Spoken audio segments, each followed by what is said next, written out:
किसी से हमें सबूत मांगने की आवश्यकता नहीं है। आपको बुलाया, आप पार्टी का पक्ष रख रहे हैं, आपकी बात पे यकीन है, आपने कह दिया, हमने मान लिया। मैंने देखिए बिल्कुल मैं एक बात कह दूं, प्रधानमंत्री मोदी जी के लिए, देश के लिए ये सबूत मांगने की आवश्यकता नहीं है कि हमारे मन में दुख है या नहीं है। आप इनसे पहले सबूत मांगिए कि ये इमरान खान के साथ खड़े या हमारे साथ खड़े। ये एक अलग विषय है ना कि प्रधानमंत्री के लिए सबूत मांगने की आवश्यकता है देश को या नहीं।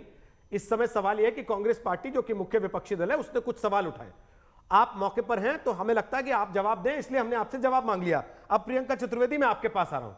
कांग्रेस पार्टी ने बड़ी प्रेस कॉन्फ्रेंस करके सुबह ये बड़े आरोप लगाए जिसका संबित पात्रा खंडन कर रहे हैं, लेकिन मेरा आपसे सवाल यह कि आप लोग हफ्ते भर से इंतजार कर रहे थे क्या कि आग ठंडी पड़े तो अपन ये प्रेस कॉन्फ्रेंस करें, कागज दिखा के, तस्वीर दिखा के?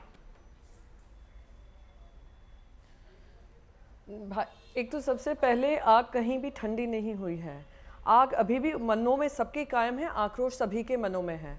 कांग्रेस पार्टी ने बाकायदा विपक्षी दल होने के नाते पूरा सत्ता पक्ष को समर्थन दिया था कि ना इस पे राजनीति होगी और सरकार जो भी कार्रवाई करेगी, जो भी निर्णय लेगी, हम उनके साथ खड़े हैं। ऑल पार्टी मीटिंग भी हुई जहां पे बाकायदा हमने ये स्टांस लिया था। पर हमने देखा था जिस तरीके से संबित पात्रा भारतीय जनता पार्टी के कार्यालय से आकर प्रेस कॉन्फ्रेंस करते हैं, कहते हैं हमने सारी राजनीतिक मीटिंग्स कैंसिल कर दी हैं, पर साथ ही साथ हम देखते हैं उनके भारतीय जनता पार्टी के अध्यक्ष हों या खुद प्रधानमंत्री नरेंद्र मोदी हों, इनके विभिन्न नेतागण हों, जाकर हर चुनावी रैली में पुलवामा अटैक के बारे में बात कर रहे थे। अब रही बात दूसरी, कह रहे हैं भीग कर वो पहुंचे, बरेली पहुंचकर दिल्ली पहुंचे, हमारे प्रधानमंत्री 24 घंटे काम कर रहे हैं। मैं उनसे बस एक सवाल पूछना चाहती हूं, 24 घंटे इस काम तो कर रहे हैं, पर इस 24 घंटे का काम का अकाउंटेबिलिटी हमसे देश मांग सकता है कि नहीं मांग सकता है? कोई उनसे पूछ सकता है? जब से ये सरकार बनी है 93% इजाफा हुआ है टेररिस्ट हमलों का हमारे सैनिकों पे, 175% टेरर एक्टिविटी बढ़ी है। और मैं अब इनको पढ़ाकर सुनाना चाहती हूं क्या न्यूज़ पेपर की रिपोर्ट्स बोल रही हैं। इन्होंने कहा सरकारी काम के लिए गए थे, हो सकता है डिस्कवरी चैनल रातों रात दूरदर्शन ने ले लिया हो और उसकी शूटिंग चल रही हो, हम नहीं जानते हैं। खुद एक बहुत ही माना हुआ एक अखबार है जो पूरे उत्तर प्रदेश और नॉर्थ इंडिया में पढ़ा जाता है, उसमें है बोट से ढिकाला पहुंचे प्रधानमंत्री, रामगंगा बांध और कॉर्बेट पार्क के नज़ारों में अभिभूत हुए मोदी, शाम 6:45 बजे धनगढ़ी गेट से निकले, 7:30 बजे तक वो वहीं पर थे। क्या उनको खबर नहीं मिल गई थी क्या पुलवामा में अटैक हुआ है? जब सारे न्यूज़ चैनल शाम के 4 बजे तक ये स्टोरी ब्रेक कर रहे थे, कांग्रेस पार्टी ने भी इस पर रिएक्शन दिया था। हमारे प्रधानमंत्री नरेंद्र मोदी पूरी शूट खत्म कर डिस्कवरी चैनल के लिए शूट खत्म कर 7:30 पे वहां से निकलते और ये कहते भीग कर जा रहे थे, ये कर रहे थे, वो कर रहे थे।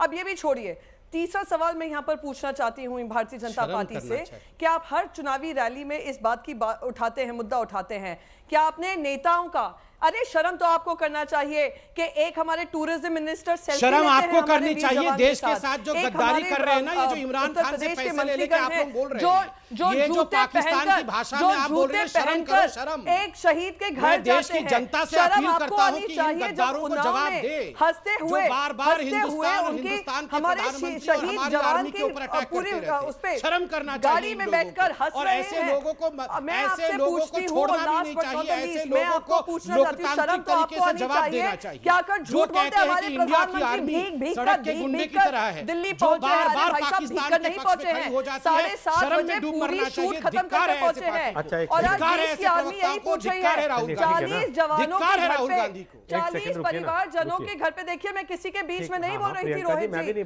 मैं किसी के बीच में नहीं बोल रही थी। धिक्कार तो आप जैसे लोगों पे है जिन्होंने वीर जवान शहीद हुए हैं। 40 परिवार आज आपसे पूछ रहे हैं कब उनको जवाब देंगे आप जाकर गले लगाते हैं उसके साथ। 40 परिवार जानते हैं, 40 परिवार आपकी तरफ जिन्होंने एक भी बार पाकिस्तान का नाम नहीं लिया, वो टेरर एक्टिविटी और जॉइंट स्टेटमेंट आप वो निकाल वो सब जानते हैं कि बातचीत होना जरूरी है।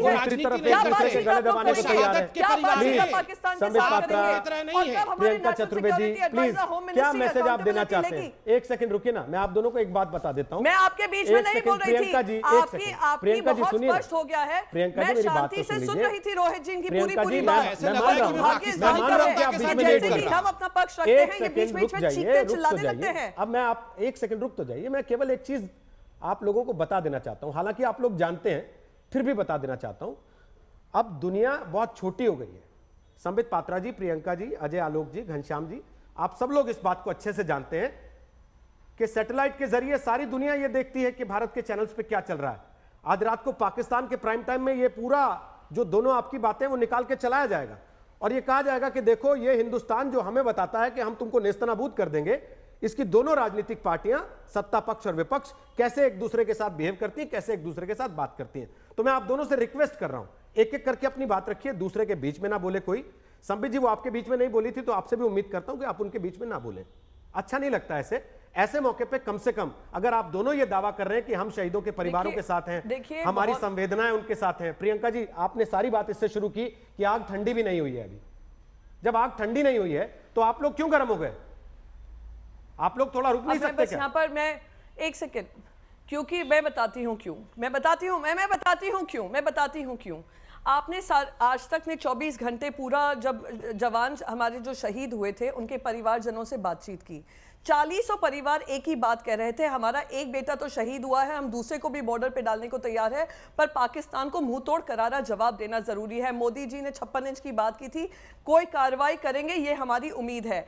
कांग्रेस पार्टी विपक्ष होने के नाते भी यही उम्मीद कर रही थी, पर होता क्या है, तो प्रधानमंत्री नरेंद्र मोदी प्रोटोकॉल को तोड़कर उनसे गले लगकर आते हैं जिन्होंने $20 बिलियन, नहीं उम्मीद होती, मैं बताती हूँ क्यों निकल गया है, क्योंकि इस पे आए दिन राजनीतिकरण हो रहा है, किसी तरीके की जवाबदेही तय नहीं हो रही है, किसी तरीके के जो हम प्रश्न पूछ रहे हैं उसके सवालों के जवाब नहीं आ रहे। प्लीज मुझे कंप्लीट कर लेने दीजिए, बता दीजिए, किसी भी मुल्क में मुझे बात कंप्लीट कर लेने दीजिए भाई साहब। हम तो उस पार्टी के प्रवक्ता भी हैं जिन्होंने 1971 में पाकिस्तान के 2 टुकड़े किए हैं, हम उस पार्टी के प्रवक्ता हैं। उसका क्रेडिट आपको मिल रहा है ना, कौन छीन रहा है आपसे क्रेडिट? मुझे केवल ये बता दीजिए, टीवी देख के टीवी पे सब लोग बोल रहे हैं अटैक कर दो, अटैक कर देती है क्या कोई सरकार? भाई साहब मैं यहाँ पर क्रेडिट की बात नहीं है, जवाबदेही और जिम्मेदारी तय करने की है।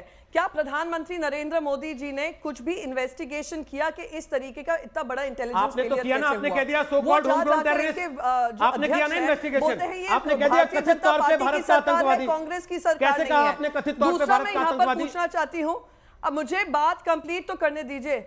He is a terrorist, वो आतंकवादी है, और आतंकवादी किसने बनाया? जैश ए मोहम्मद और पाकिस्तान ने। अब आतंकवादी हो गया, जैश ए मोहम्मद की जिम्मेदारी लेने के बावजूद आप उसे कथित कह रहे हैं। प्रधानमंत्री पाकिस्तान के एम्बेसडर, पाकिस्तान का एम्बेसडर कौन?